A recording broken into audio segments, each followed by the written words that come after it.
Can Newcastle United take the euphoria from Wednesday night's game against Chelsea into this afternoon's 12:30 kickoff against Arsenal here at St James's Park? Newcastle have got a decent record against the Gunners in recent times. 2 wins in the last 3 seasons against an Arsenal team who consider themselves title contenders.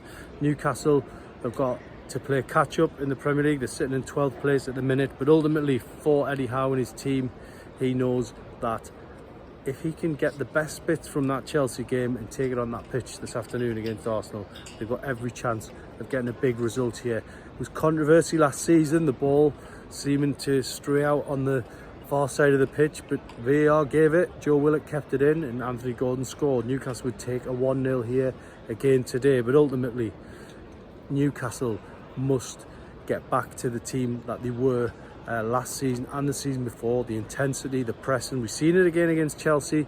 It returned. Can they reproduce it this afternoon against the Gunners? Newcastle face an Arsenal team who've got a lot of injuries at the minute. It's a good time to play them arguably, but for Newcastle they just need to get back to winning ways in the Premier League. It's no wins in 5. Eddie Howe's team in dire need of a big result today against Arsenal.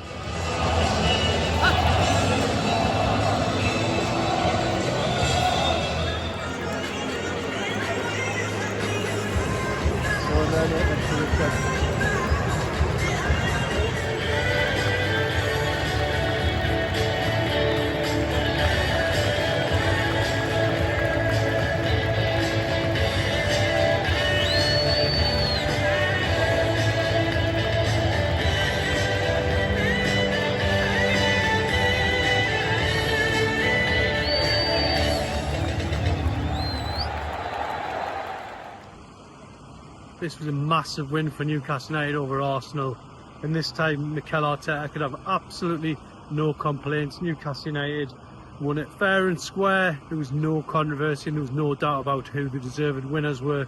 On that pitch just a couple of hours ago, Newcastle United battled and scrapped for absolutely everything in that first half, and they went in at the break 1-0 up thanks to Alexander Isak's header from Anthony Gordon's first time cross. It's exactly the type of cross that Isak has been praying for this season.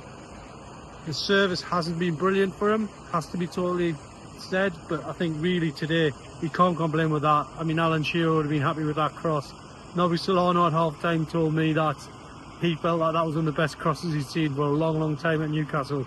So if you're getting a compliment like that from someone like Nobby Solano, then you must take it exactly the way it's intended.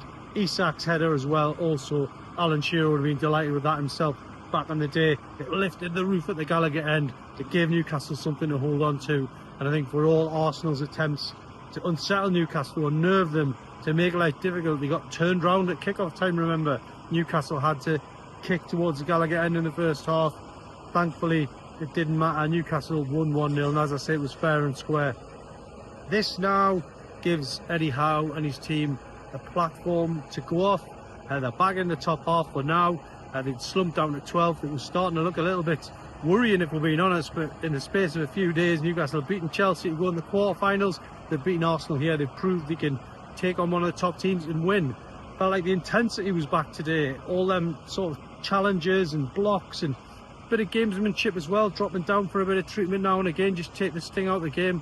Looked very good for Newcastle United out there today, and I think really Eddie Howe in his press conference was a satisfied man. He probably gets his best night's sleep now for a good few weeks. Newcastle have ended the drought in terms of Premier League wins. They've beaten Arsenal here today. Quarter-final to look forward to next month as well, but before the international break, that trip to Nottingham Forest. It's going to be really interesting next week. Can Newcastle sign off with another win?